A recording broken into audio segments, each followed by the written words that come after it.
29 de setembro, água em vinho.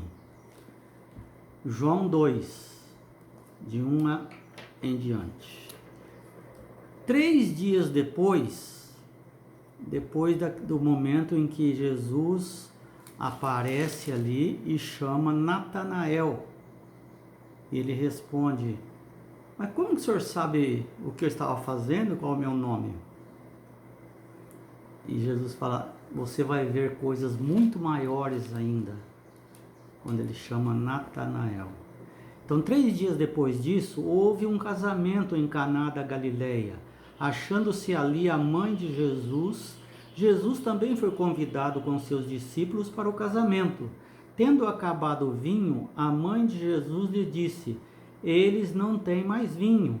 Mas Jesus lhe disse: mulher, que tenho eu contigo?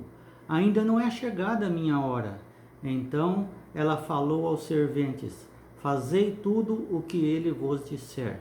Estavam ali 6 talhas de pedra, que os judeus usavam para as purificações, e cada um levava 2 ou 3 metretas. A capacidade era de 22 litros cada uma.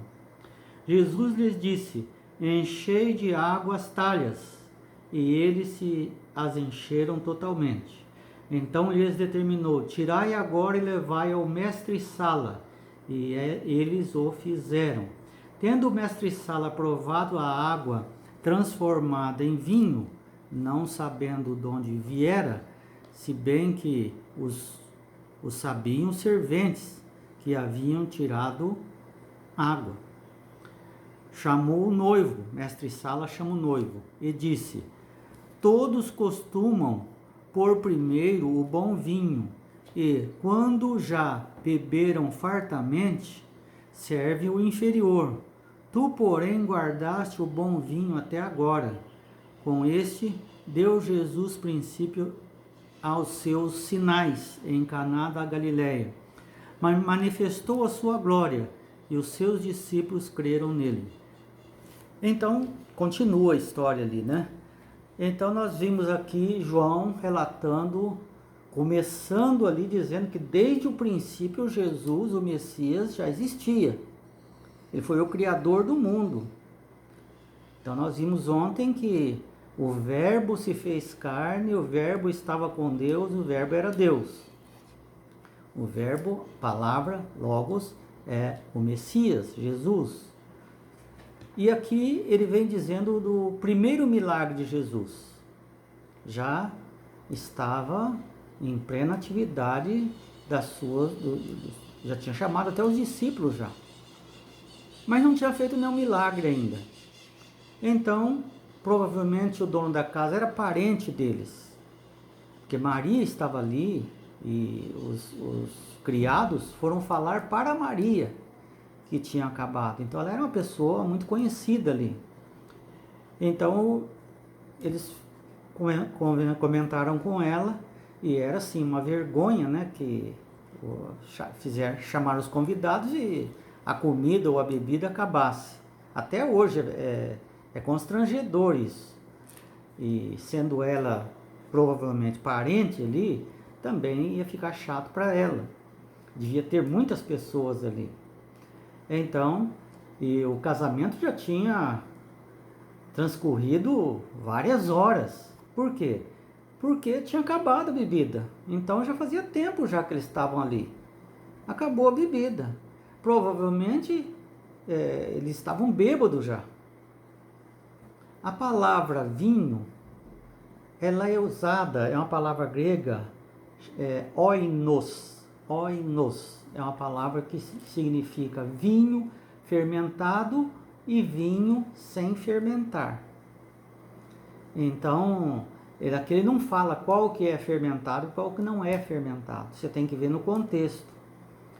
Como nós vemos que o próprio Jesus, Criador, que inspirou, através do Espírito Santo, os escritores da Bíblia, e que fala que lá em Provérbios, né, que nós não devemos beber vinho, corre do vinho, porque o vinho é escarnecedor, o vinho tira a sua lucidez e tal, e não é próprio para o Espírito Santo habitar num corpo sem as suas faculdades mentais estarem plenas.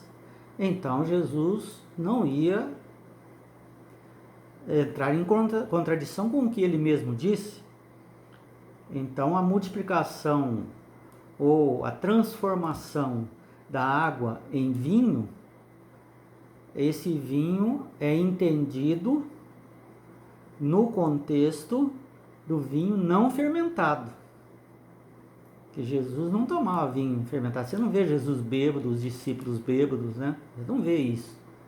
Porque a base do princípio de Deus é lucidez, né? Quem gosta de estar dominado pelo vinho, tanto é que lá na Bíblia, no Apocalipse, fala o vinho, que é representando o pecado, que a besta vai embebedar as pessoas, isso é do diabo. Então Jesus, esse oinos, primeiro as pessoas já estavam embebedadas, porque era algo fermentado. Porque ele falou, o mestre Sala diz, olha, você deixou para servir o melhor vinho agora? Normalmente não se faz isso. Se faz o quê? Deixa as pessoas se embebedarem, não é? No começo você dá o melhor, que ela vai estar sabendo o que está, né? Discernindo se é bom ou ruim. Quando tiver todo mundo bêbado, aí você dá um tipo vinagre, né? Aquele vinho bem ruim mesmo, só tem álcool só. E no caso aconteceu o contrário. Acabou o vinho bom e Jesus transforma o vinho, a água em vinho, ou seja, suco de uva puro, com a qualidade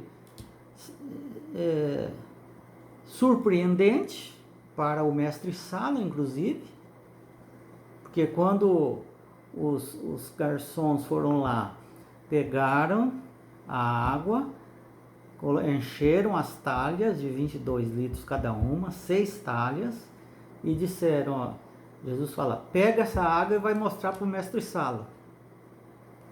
Porque ele que aprovava as refeições, provava o vinho, ele controlava a questão da festa. Aliás, ele nem sabia que tinha acabado o vinho. Ou se tinha, ele imaginava que ia abrir outras talhas lá para começar a servir outro tipo de vinho. E então o mestre Sala diz, olha, ele ficou surpreendido. Que qualidade superior é esse vinho? É o suco puro, é só os ricaços ali que fazia isso nas festas aí. Porque não era barato você pegar um suco espremido ali. Normalmente eles prensavam a uva e soltava aquele caldo, coava e engarrafava ali dentro das suas condições ali. E ofereciam, aquilo ali era consumido rapidamente porque ele virava vinho, né, se demorasse muito. Então ali ele disse, olha, isso aí custou um dinheirão, porque como que você deixou esse negócio por último? Devia ter servido primeiro isso aí. Aí ele não sabendo, mas os discípulos sabendo toda a história, eles se convenceram que Jesus era o Messias. Porque estava difícil para entender, mesmo atendendo o chamado de Jesus e tal, estava difícil para acreditar que Jesus era o Filho de Deus. Como o Filho de Deus anda de maneira tão pobre aqui e tal, faz milagres e tal,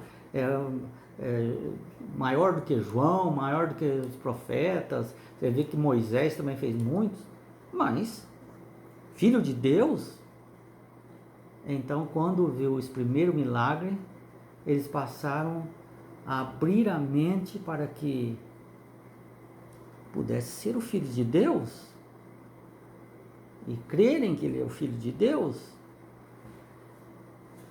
E é interessante porque que João, o Espírito Santo, conduz esse milagre, o registro desse milagre aqui nesse contexto, mostrando a divindade de Jesus. Porque Moisés também fez muitos milagres lá no nome de Jesus, né? Eu sou o que sou, né? Sinais e maravilhas.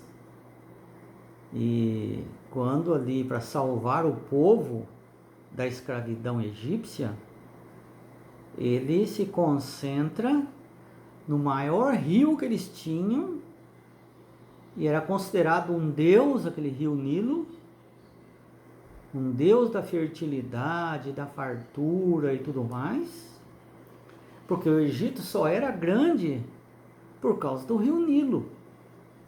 Havia seco em todo lugar, ali não afetava, porque o deus Nilo estava ali, fornecendo vida.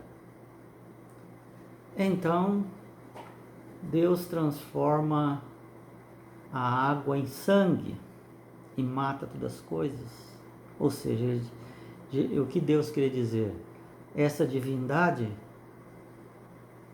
para vocês é divindade, não é nada. Aqui tem o Deus superior, o Deus criador. É isso que ele queria dizer ali. E foi um dos meios desses sinais aí de libertar o povo de dentro. Então Moisés é um tipo de Jesus, um libertador do povo. E Jesus veio como libertador do pecado, não só para os judeus, mas para todos os povos que desejarem. Só que Jesus começa seu ministério não transformando água em sangue, mas água em oinos, suco de uva. Aliás, ele termina o seu ministério com a última refeição com suco de uva. E diz: este é o meu sangue, tomai dele. Esse é o meu sangue que eu dou em favor de todos. Assim como o cordeirinho dava o seu sangue. Agora, nós podemos imaginar que Jesus iria dar o seu sangue alcoólico. Então ele começa com suco de uva e termina com suco de uva. E inclusive Ellen White, no Desejar de Todas as Nações, diz na página 2021, página 110, diz que esse álcool, esse oinos, pelo contexto, ele não é alcoólico. Então, a água em vinho. Às vezes a gente usa esse, né? Nossa, a minha vida agora foi transformada de água em vinho, ou seja, mudou completamente para melhor, porque é baseado nesse milagre de Jesus aqui. Foi transformado em algo melhor, de água em vinho. Então não pode encaixar alcoólico aqui, que ele não funciona aqui, porque ele não se encaixa dentro do contexto bíblico, dentro do contexto do Antigo Testamento, do Novo Testamento e de todos que viveram, cristãos que viveram. Você não vai ver nenhum alcoólico. O único conselho que é dado para Timóteo: toma um pouco de vinho, oinos, provavelmente era fermentado, porque não existia suco de uva o ano inteiro, tinha na colheita, ficava uns tempos ali, depois só tinha suco fermentado. Então, pela tradição histórica e cultural, o que eles faziam? Eles colocavam uma medida, 1 em 10 medidas de água em suco em vinho fermentado, de tal ponto que ele praticamente ficava sem fermentar. Isso é o normal. Agora, na Páscoa, já era o tempo de colheita de uva. Então, não tinha necessidade de fazer essa mistura aí. Era o suco puro mesmo. Que Deus nos abençoe para entender esse estudo.